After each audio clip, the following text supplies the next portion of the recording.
ओम शांति। आज हम 9 मार्च 82 की अव्यक्तवाणी सुनते हैं। आज की वाणी का सार है होली मनाने और जलाने की अलौकिक रीति। होली के उपलक्ष्य में अव्यक्त बाप दादा के उच्चारे हुए महावाक्य। आज हाईएस्ट बाप अपने होली हंसों से मिलने आए हैं। हर एक होली हंस की बुद्धि में सदा ज्ञान के मोती मणिक रतन भरे हुए हैं। ऐसे होली हंस बाप दादा को भी सारे कल्प में एक ही बार मिलते हैं। ऐसे विशेष होली हंस से बाप दादा सारा ही संगमयुग होली मनाते रहते हैं। संसारी लोग वर्ष में 1-2 दिन होली मनाते, लेकिन मनाने के साथ गवाते भी है। और आप होली हंस मनाते भी हो तो कमाते भी हो, गवाते नहीं हो। बाप दादा से सभी बच्चे दूर बैठे भी होली मना रहे हैं। बाप दादा के पास देश विदेश के बच्चों का श्रेष्ठ स्नेह का संकल्प पहुंच रहा है।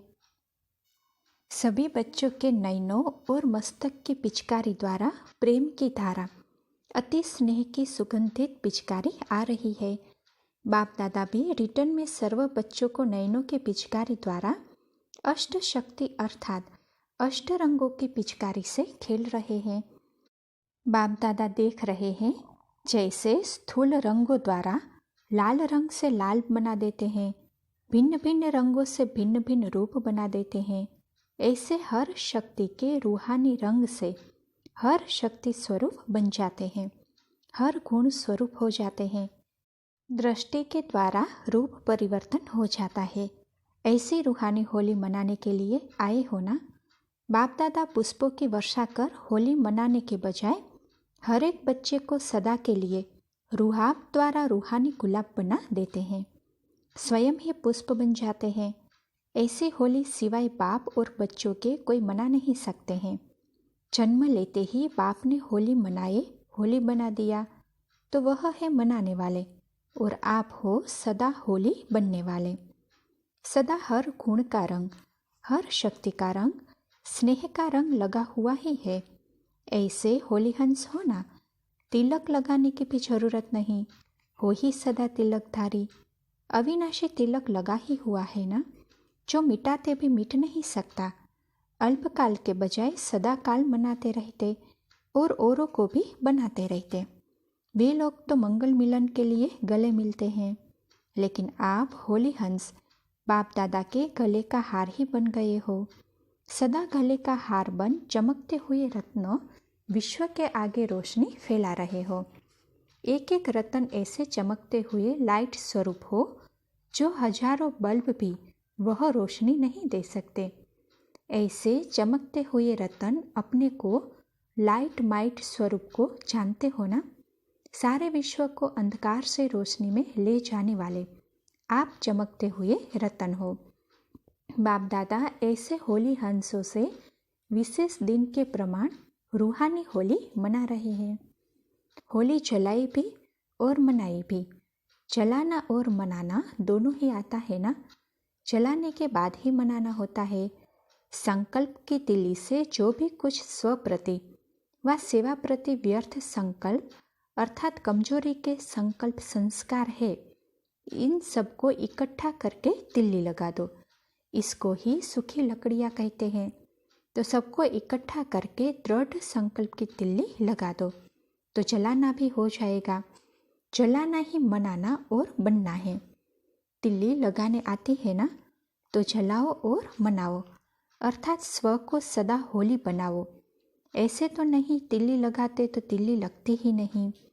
तिल्ली भी माचिस के संबंध बिना जलती नहीं। तो बाप के साथ संपर्क संबंध होगा, अभ्यास की तिल्ली पर मसाला ठीक होगा, तब सेकंड में संकल्प किया और बना।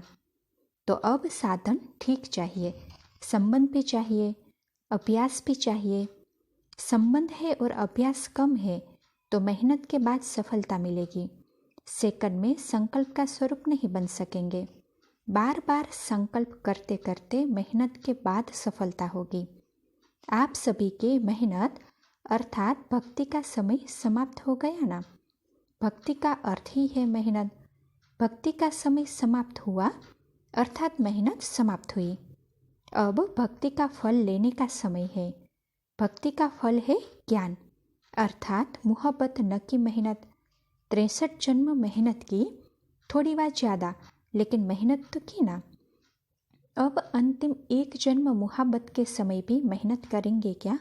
अब तो मेहनत का फल खाओ। फल खाने के समय भी बीज बोते रहेंगे क्या? अब तो सदा बाप की मोहब्बत द्वारा फल खाओ, अर्थात सदा फलीभूत बनो।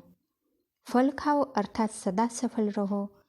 फल खाना अर्थात सदा होली मनाना व होली बन जाना। अब मेहनत करने के, युद्ध करने के संस्कार समाप्त करो। अब तो राज्य भाग्य पा लिया, फिर युद्ध काहे की? देवपद के भाग्य से भी श्रेष्ठ भाग्य तो अब पाया है।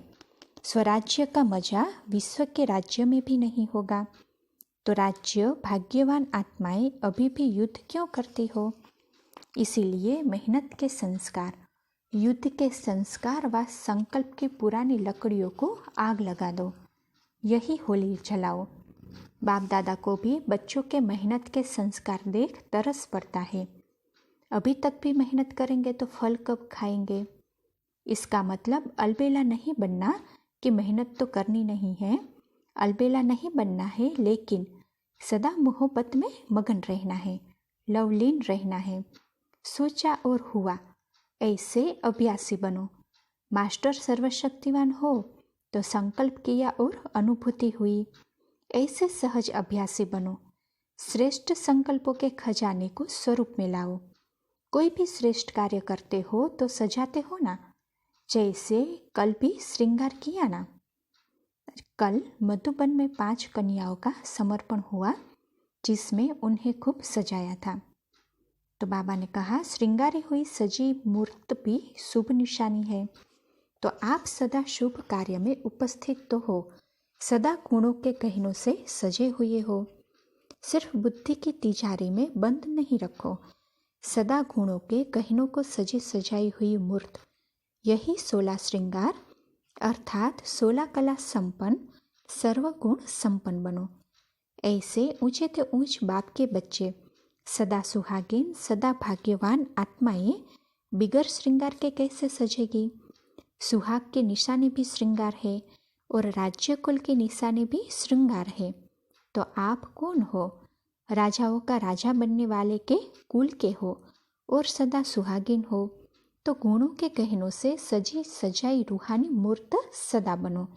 ऐसी होली मनाई। मधुबन में होली मनाई ना। नाचना गाना यह है मनाना। तो सदा गाते हो, सदा नाचते हो, और स्थूल में भी नाचा और गाया भी। मनाया ना, गाया भी, खाया भी, योग भी लगाया, भोग भी लगाया। मन भी सदा मीठा, मुख भी सदा मीठा। तो होली हो गई ना। है ही कल्प कल्प की होली, बाकी क्या करेंगे? गुलबासी डालेंगे, गुलाब की पत्तियां डालेंगे, स्वयं ही गुलाब हो। बाकी कोई आश रह गई हो तो कल गुलाब जल डाल देना। रंग में तो रंगे हुए ही हो, वह रंग तो मिटाना पड़ेगा, और यह रंग तो जितना चढ़ा उतना अच्छा है। ऐसे सदा रूहानी गुलाब, सदा ज्ञान के रंग में रंगे हुए, सदा प्रभु मिलन बनाने वाले, सदा गुणों के गहनों से सजी सजाई हुई मूर्त, बाप दादा के समीप और समान रत्नों को, चाहे दूर है चाहे सन्मुख है, लेकिन सभी होली हंसों को बाप दादा अविनाशी होली बनने की मुबारक दे रहे हैं। साथ साथ सर्व लवलीन आत्माओं को स्नेह के रेस्पान में याद प्यार और सर्वश्रेष्ठ आत्माओं को नमस्ते। अच्छा, पार्टियों के साथ अव्यक्त मुलाकात गुजरात। आप सब बड़े से बड़े व्यापारी हो ना। विश्व के अंदर कोई इतना बड़ा बिजनेस नहीं कर सकता। जो होशियार बिजनेसमैन होते हैं वे कमाई को बढ़ाते जाते हैं। लौकिक में जब वृद्धि होती है तो एक एक बिंदी लगाते जाते हैं। आपको भी बिंदी लगाना है, मैं भी बिंदी, बाप भी बिंदी। बड़े से बड़े व्यापारी हो लेकिन लगाना है बिंदी। 6 व 8 लिखने में मुश्किल भी हो सकती है, लेकिन बिंदी तो सब लगा सकते हो। यह सहज भी है और श्रेष्ठ भी। सारे दिन में कितनी बिंदी लगाते हो? जब क्वेश्चन होता है तो बिंदी मिट जाती है। बिंदी के बिना क्वेश्चन भी हल नहीं होता। तो बिंदी लगाने में सब होशियार हो ना। बिंदी लगाने में समय भी नहीं लगता। मैं भी बिंदी, बाबा भी बिंदी। इसके लिए यह भी कोई नहीं कह सकता कि समय नहीं है। सेकंड की बात है। तो जितने सेकंड मिले बिंदी लगाओ। फिर रात को गिनो कितनी बिंदी लगाई। किसी भी बात को सोचो नहीं। जो बात ज़्यादा सोचते हो तो ज़्यादा बढ़ती है।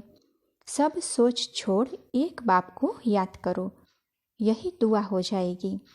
याद में बहुत फायदे भरे हैं। जितना याद करेंगे उतना शक्ति भरती जाएगी, सहयोग भी प्राप्त होगा और सेवा भी हो जाएगी। अच्छा, ओम शांति।